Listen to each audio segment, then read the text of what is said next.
तो चलिए महिला दिवस पर आपको दिखाते हैं एक ऐसी जाबाज लड़की की कहानी जिसे खतरों से खेलने का शौक है। हम बात कर रहे हैं कटनी की रहने वाली अमिता श्रीवास की, जो अब तक हजारों जहरीले जीव जंतुओं को पकड़कर सुरक्षित जंगल में छोड़ चुकी हैं। देखिए। हौसला जिसका चट्टानों से मजबूत,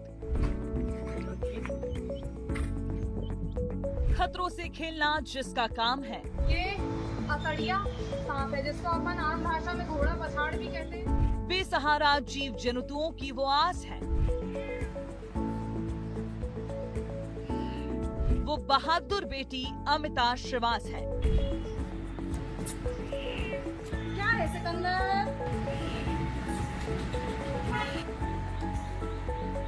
एक युवती है जो जान जोखिम में डालकर जहरीले सांप जीव जंतुओं से रोज सुबह उठती है और रोज उसकी रात होती है और उनका देखभाल एक बच्चे की तरह रखा जाता है। जी हाँ, हम बात कर रहे हैं अमिता की, जो कि लगभग 5 सालों से जहरीले जीव जंतुओं का रेस्क्यू कर उन्हें जंगल में छोड़ती हैं और जो घायल रहते हैं उनका एक बच्चे की तरह इलाज करती हैं।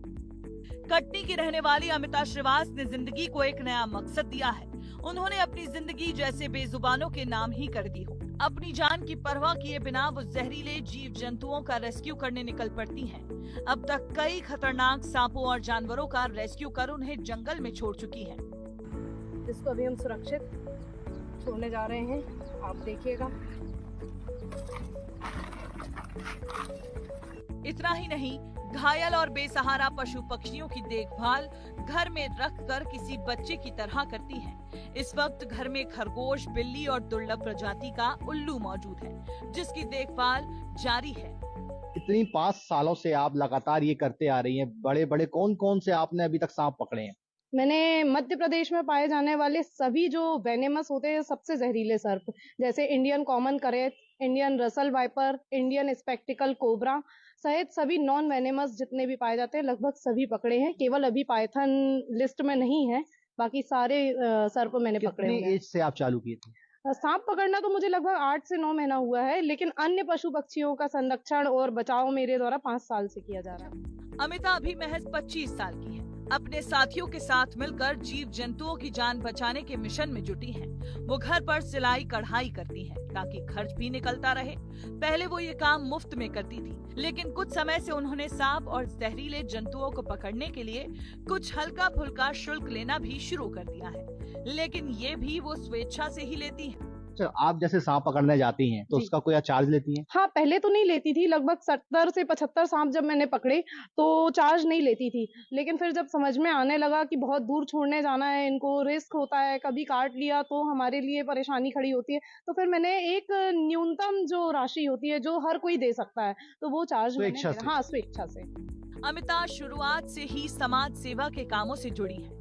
हजारों घायल गौवंश का इलाज कर चुकी हैं। सूचना मिलते ही वो तत्काल मौके पर पहुंचती हैं और बेजुबानों के जख्मों पर मरहम लगाने का काम करती हैं। इसके लिए तत्कालीन शिवराज सरकार ने उन्हें सम्मानित तक किया है। जी, गौ सेवा जीव दया जो हर साल पुरस्कृत किया जाता है मध्य प्रदेश शासन के द्वारा, तो उसमें मेरा प्रथम पुरस्कार था, क्योंकि उस समय मैंने लगभग 27,000 गौवंश का निःशुल्क इलाज कर चुकी थी और बचाव कर चुकी थी। तो जिसकी प्रथम श्रेणी में मुझे पुरस्कृत किया गया था, उसकी 1 लाख रुपए राशि और प्रशस्ति पत्र के साथ सम्मानित मुझे मध्य प्रदेश सरकार द्वारा किया गया था। अमिता का बेजुबानों के प्रति ये प्यार एक मिसाल जैसा है।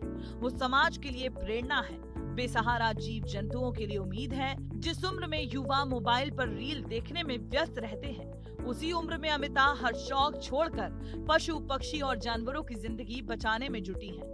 महिला दिवस के मौके पर विस्तार न्यूज उनके जज्बे की न केवल तारीफ करता है, बल्कि उनकी सोच को सलाम भी करता है। विस्तार न्यूज के लिए यश खरे की रिपोर्ट।